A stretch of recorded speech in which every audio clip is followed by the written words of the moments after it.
চলে এসেছি মিঠুনদার কাছে কাঁচা হলুদ নিয়ে। তো কাঁচা হলুদের শরবতটা দেখবো। দাদা কাঁচা হলুদ নিয়ে এসেছি।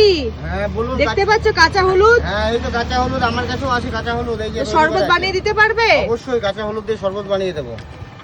কিভাবে বানাচ্ছ একটু বলো। এই যে এদিকে কাঁচা হলুদটাকে কুচি কুচি করে কাটতে হবে, এটা জুস বের করতে হবে। আচ্ছা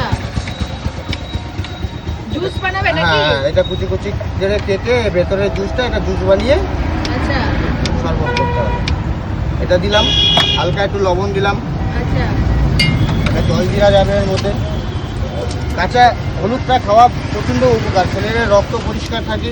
ঠিক আছে, অনেকেই ডাক্তাররা বলে যে কাঁচা হলুদ খেতে বাড়িতে পারে না, তো আমার এখানে এসে কাঁচা হলুদটা খেয়ে যায়, কারণ বাড়ির লোকে রেডি করতে পারে না, আমি রেডি করে দিই। আচ্ছা মানে কাঁচা হলুদ খেলে রক্ত হবে শরীরে? শরীরের রক্ত পরিষ্কার হয়, শরীরের রক্ত পরিষ্কার হয়। বাহ। এই যে একটু বরফ দিলাম। বরফটা কি বাড়িতে বানাও? হ্যাঁ বরফটা বাড়িতে বানাই না, বরফটা আমি কারখানা থেকে নিয়ে আসি। আচ্ছা ওখানে বরফ কারখানা আছে। এর মধ্যে একটা মশলা দেবো। তাহলে কাঁচা হলুদে রক্ত পরিষ্কার হবে, তাই হ্যাঁ, তো? কাঁচা হলুদে রক্ত পরিষ্কার হবে। যারা জানবে তারা কাঁচা হলুদ খাবে। আচ্ছা দাম কি রেখেছো? এটার দাম বেশি না, এটা 15 টাকা। 15 টাকা? হ্যাঁ ও মানে শরবত বানাতে তো বেশি সময় লাগছে না দেখি। না আমার শরবত বেশি চাও না, সবকিছু আমার রেডি হয়ে যায়, শুধু নাড়িয়ে চড়িয়ে দিলেই আমার শরবত রেডি হয়ে যাবে। আচ্ছা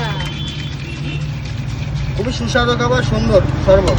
দাদা দোকানের অ্যাড্রেসটা কি আছে দাদা? আমার দোকানের অ্যাড্রেস হচ্ছে সমুদ্রগড়, পূর্ব বর্ধমান, জালাহাটি, বেলতলা। বাহ।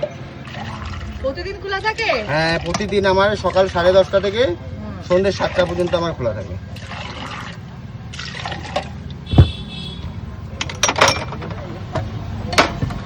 এই যে সিক্রেট মশলা হালকা দিতেই হবে, নাহলে টেস্ট ফ্লেভারটা একটু অন্যরকম হয়ে যাবে। ও এই যে স্বল্প বিট লবণ, এটা হয়ে গেল আপনার কাঁচা হলুদের শরবত। দাদা কি এখন ভাইরাল নাকি? হ্যাঁ আপনি সেই উপরওয়ালার আশীর্বাদে ভাইরাল হয়েছি। এই যে হয়ে গেল? হ্যাঁ একদম হয়ে গেল। এই যে কাঁচা হলুদের শরবত খেতে হলে আমার দোকানে আসবে, একদম কাঁচা হলুদের খাঁটি শরবত।